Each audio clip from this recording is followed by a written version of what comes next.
नमस्कार, 3D news में आप सभी का स्वागत है। 5 जनवरी से सिलवासा बालाजी मंदिर ग्राउंड पर जय महाराष्ट्र वारकरी भजनी मंडल द्वारा अखंड हरिनाम संकीर्तन सप्ताह एवं श्री राम कथा का आयोजन किया गया है, जहां पर हर रोज राम कथा के साथ साथ अलग अलग कीर्तनकार महाराजों द्वारा कीर्तन किया जा रहा है। जय महाराष्ट्र भजनी मंडल द्वारा पिछले 2 सालों से इस तरह के कार्यक्रम का आयोजन किया जा रहा है और यह तीसरा साल है। हजारों की संख्या में भक्तगण हर रोज इस सप्ताह का लाभ ले रहे हैं। यह सप्ताह वारकरी संप्रदाय से जुड़ा हुआ है, जो महाराष्ट्र का एक प्रमुख धार्मिक और भक्ति परंपरा आधारित संप्रदाय है।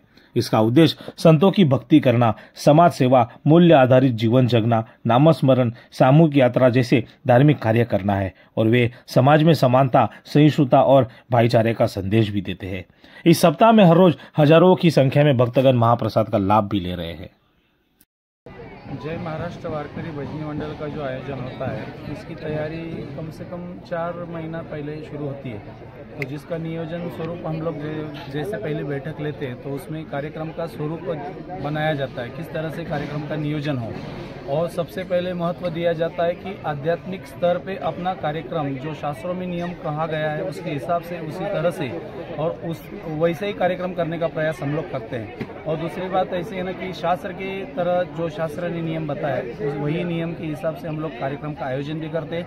जो भाविक भक्तगण कीर्तन श्रवण करना हो या कथा श्रवण करना हो या हरिपाठ का आनंद लेना हो, जो भी कार्य के लिए यहाँ उपस्थित होता है, उसको पूरी से पूरी सेवाएं कैसे दी जाए। जैसे कि हरिपाठ होने के बाद हर दिन यहाँ प्रसाद रहता है, महाप्रसाद, भोजन व्यवस्था हो, यहाँ रहने की व्यवस्था हो, पानी की व्यवस्था हो।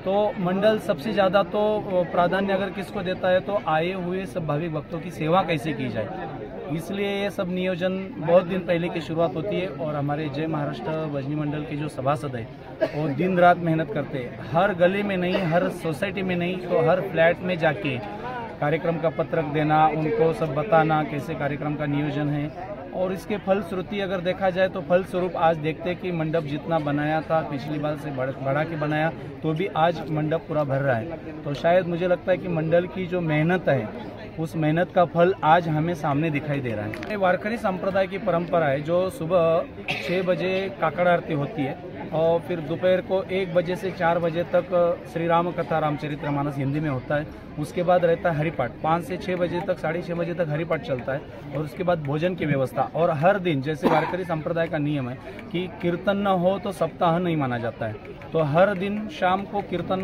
का कार्यक्रम होता है, जिसमें हमारे परिसर के या महाराष्ट्र के जो नामांकित कीर्तनकार है वारकरी संप्रदाय के, तो उन वारकरी संप्रदाय के उन कीर्तनों को आमंत्रित किया जाता है और हर दिन 8:30 से 10:30 बजे तक कीर्तन का कार्यक्रम होता है। यही है कि जैसे समाज को आज जो हम लोग सर्विस करने के लिए यहाँ आए, जो गांव छोड़ दिया तो वहाँ पे परंपरा छूट गई, संस्कृति छूट गई, लेकिन इतने दूर आने के बाद भी अगर हम अपनी परंपरा संस्कृति जो है और अपने धर्म के प्रति जो प्रेम है, वह प्रेम अगर दिखाना हो तो सबको एक साथ आना पड़ेगा। और एक साथ आने के लिए व्यासपीठ अगर कोई निर्माण होता है तो यही व्यासपीठ निर्माण होता है, जिसके पास कोई भी गांव का हो, कोई भी धर्म का हो, कोई भी जाति का हो, जाति भेद का कोई भी यहाँ न मानते हुए सभी धर्मीय एक जगह आने के लिए यही हमारा उद्देश्य रहता है कि जो लोग सब यहाँ इकट्ठित होते हैं, वैसे धर्म के प्रति सब लोग इकट्ठा हो, यही मंडल का उद्देश्य रहता है। धन्यवाद। आज 5वा दिवसाचं कीर्तन पुष्प मला ज्यांच्यामुळे मला मिळालं, आपल्या सप्त्याचे आयोजक मुख्य परमपूजनीय आदरणीय हरिभक्तपरायण आमचे प्रदीपजी महाराज वासकर यांच्यामुळे हा पवित्र पावन नगरीमध्ये, शेलवास नगरीमध्ये हा कीर्तनाचा युग आला, हे माझं परम भाग्य। हा सगळ्या जणांचा दर्शनाचा युग आला, हे माझं खूप भाग्य। महाराज, जर म्हणायला गेलं तर वारकरी संप्रदाय पूर्ण देशात आणि बरे पूर्ण जगामध्ये प्रसिद्ध आहे, तरी भरपूर लोक असे की ज्यांना वारकरी संप्रदाय माहिती, पण नेमका आहे काय आणि करता काय, याबद्दल थोडी माहिती द्या। वारकरी संप्रदाय बरं का, या भारत देशामध्ये या देशाला आधार आहे ग्रंथ संत